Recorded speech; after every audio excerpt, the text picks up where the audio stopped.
14 ফেব্রুয়ারি বা পহেলা ফাল্গুন আমি সেলিব্রেট করতে পছন্দ করি। 365 দিনই হচ্ছে ভালোবাসার দিন।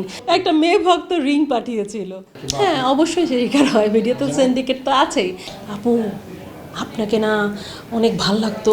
সো নতুন নতুন ডিরেক্টররা তারা যদি নতুন নতুন চ্যালেঞ্জ নিয়ে আমাদের কাছে আসে তাহলে তো আমাদের জন্য কাজ করাটা সুন্দর হয়। ঈদের 2-3টা কাজ করছি, সেটা নিয়ে আপাতত ব্যস্ত আছি। ভ্যালেন্টাইন ডেতে তো দেখা যায় একটু ডিনারে যাওয়া হয়, যদি না যাই বাসায় স্পেশাল কিছু করি। আসলে ভালোবাসা দিবস তো আসলে সবসময়, কিন্তু তারপরও আমি যেই ডেটগুলো থাকে 14 ফেব্রুয়ারি বা পহেলা ফাল্গুন আমি সেলিব্রেট করতে পছন্দ করি। একবার এক ভ্যালেন্টাইন ডের সময় আমার বাসায় একটা গিফট আসে। সো গিফটটা দেখে আমি একটু কনফিউজড হয়ে যাই, দেখি একটা রিং পাঠিয়েছে একজন, হ্যাঁ, কিন্তু ভক্তের নাম একটা মেয়ের নাম। সো আমি একটু নার্ভাস হয়ে গিয়েছিলাম যে একটা মেয়ে ভক্ত রিং পাঠিয়েছিল, যে কারণে মনে আছে বিষয়টা। 12-13 বছর আগে ভ্যালেন্টাইন ডেটা আসলে ভালোবাসা তো সবার জন্য, বাবা মা ভাই বোন সবাইকে নিয়ে উদযাপন করা উচিত আমি মনে করি। কিছুই না মানে আপনাকে বাইরে যে রেস্টুরেন্টে খেতে হবে বা ফুল দিতে হবে তা না, একটু নিজেকে গুছিয়ে প্রেজেন্ট করা বা ভালোবাসার মানুষকে একটা টেক্সট পাঠানো, এটা দিলেই কিন্তু হয়ে যায়। জাস্ট আমার কাছে মনে হয় একটু সেলিব্রেশনটা দরকার আছে, বলাটাও প্রয়োজন। আমরা বলি না যে হ্যাঁ 365 দিনই হচ্ছে ভালোবাসার দিন, ভালোবাসার কথা বলি না আমরা। সো 14 ফেব্রুয়ারি বললে কি হয়, একটু বললাম না হয়, মাকে বললাম, হাজব্যান্ডকে বললাম, বাচ্চাকে বললাম, ভাই বোনকে বললাম, সেটাই তো অনেক। না হেনা আপু আমার বোন না, শামনাজ আপু আমার বোন। হ্যাঁ, অবশ্যই শিকার হয়, ভিডিও তো সিন্ডিকেট তো আছেই।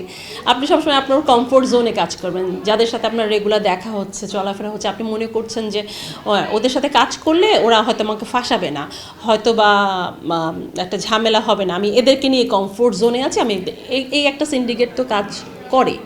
তবে এখন কিছু কিছু ডিরেক্টর যেমন আমাদেরকে নক করে, জুনিয়র আমাদের থেকে বয়সে কম, একদম নতুন ডিরেক্টর, তো ওদের জিজ্ঞেস করাটা খুব অদ্ভুত হয়। যেমন আপু আপনাকে না অনেক ভাল লাগতো, আপু আপনার অভিনয় অনেক ভাল লাগতো, মানে এমন একটা ভয় পায়, মনে হয় ওরা যেন আমাদেরকে বললেই আমরা না করে দিব। বিষয়টা কিন্তু তা না, ও যদি আমাকে একটা সুন্দর চরিত্রের জন্য বলে আমি কিন্তু করব।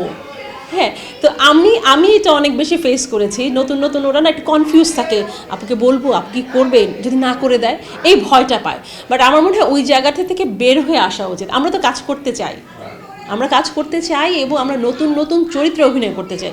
সো নতুন ডিরেক্টররা তারা যদি নতুন চ্যালেঞ্জ নিয়ে আমাদের কাছে আসে তাহলে তো আমাদের জন্য কাজ করাটা সুন্দর হয়। আর আমার এত বছরের অভিজ্ঞতা থেকে হয়তো বা কিছুটা তো ভালো অভিনয় হয়তো করতেও পারি, একটু ওই সাহসটা দেখালে কিন্তু হয় না। অনেক স্মৃতি আছে আমাদের। গুলশান অ্যাভিনিউর কথাই বলতে পারি আমি। গুলশান অ্যাভিনিউ 1 যখন আমি কাজ করতাম, ওটা তখন আমাদের একটা ফ্যামিলি হয়ে গিয়েছিল। তো দেখা যাচ্ছে শুটিংয়ের পরে আমাদের প্রডিউসার ছিল তুহিন বড়ুয়া।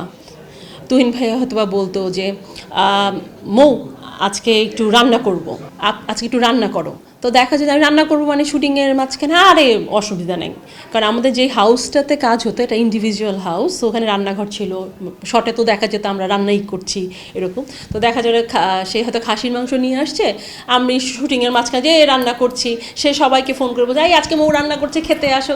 সো এই ধরনের একটা আড্ডা হতো, এই ধরনের একটা মজা হতো, আমাদের সবাই অল্প করেই কিন্তু সবাই মিলে খাচ্ছে, আমি হয়তো রান্না করলাম।